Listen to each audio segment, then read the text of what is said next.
लखीमपुर खीरी के गोला गोकरनाथ तहसील प्रांगण में एक अधिवक्ता सहित कुछ लोगों ने सामुदायिक स्वास्थ्य केंद्र गोला के अधीक्षक डॉक्टर गणेश को दौड़ाकर पीट दिया। जैसे तैसे अधीक्षक जान बचाने के लिए स्टेनो ऑफिस में घुस गए।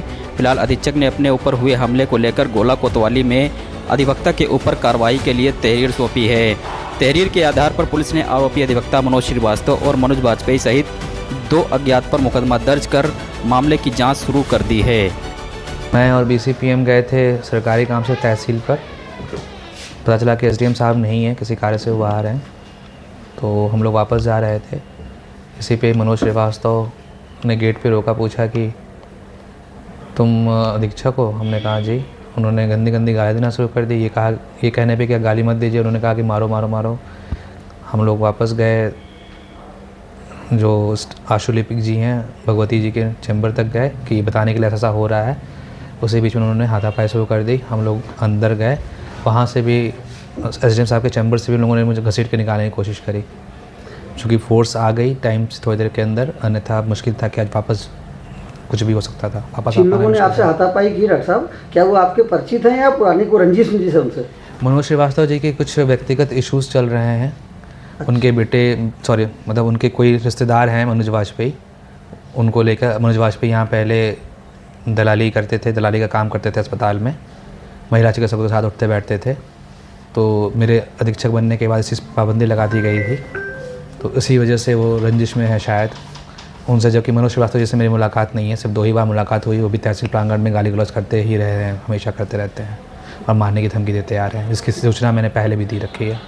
इससे पहले भी आपके कुछ फोटोज वायरल हुए थे, तो क्या कुछ रंजिश में ही वायरल किए गए थे क्या? वो फ़ोटो जो थी वो कैंपस की नहीं थी, न जाने कितने साल पुरानी थी, न गोला की थी।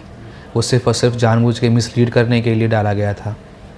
किसने डाला था ये? यही मनोज वाजपेयी ने डाला था। मतलब ये आप पुरानी रंजिश कह सकते हैं? रंजिश उसकी है।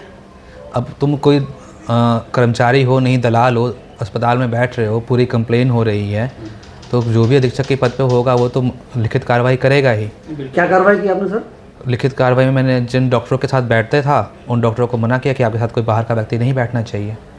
इसी बात से नाराज़ हो गया था? संभवतः उसका कोई व्यापार भी चलता था, उसी वजह से वो नाराज़ रहता है कि उसका नुकसान हो गया। आज वाली घटना की FIR दर्ज हुई, लिखित कंप्लेन दे दी है, देखिए उस पर क्या कार्रवाई होती है। और कुछ कहना चाहेंगे? अगर डॉक्टर के ऊपर इस तरह से हमला होता है तो आम जनमानस कितना सुरक्षित रहेगा डॉक्टर साहब? बात यहाँ पे सिर्फ डॉक्टर की नहीं है, बात यह है कि मैं एक प्रशासनिक पद पे हूँ, सरकारी काम से जाता हूँ और किसी से मेरा कोई व्यक्तिगत लेना देना भी नहीं है। न मैं मनोज वाजपेयी को व्यक्तिगत तौर से जानता हूँ, न मनोज श्रीवास्तव को व्यक्तिगत तौर से जानता हूँ। सिर्फ और सिर्फ अपनी चलाने के लिए, अपना सुख दिखाने के लिए अगर इस तरह से कोई करता है तो ये प्रशासन की कहीं ना कहीं फेलियर है, क्योंकि मैं इसके पहले भी कई बार लिख के दे चुका हूँ।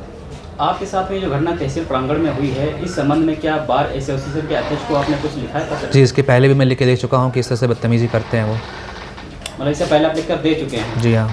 तो वहाँ पर क्या संगठन ने कहीं किसी भी स्तर पे कोई कार्रवाई हुई होती तो शायद ये नौबत ना ही होती आज तक। क्या तहसील में कोई कार्यक्रम भी चल रहा था? मैं इसके बारे में नहीं जानता, क्योंकि मैं तो अपने इस पे सरकारी काम से गया था।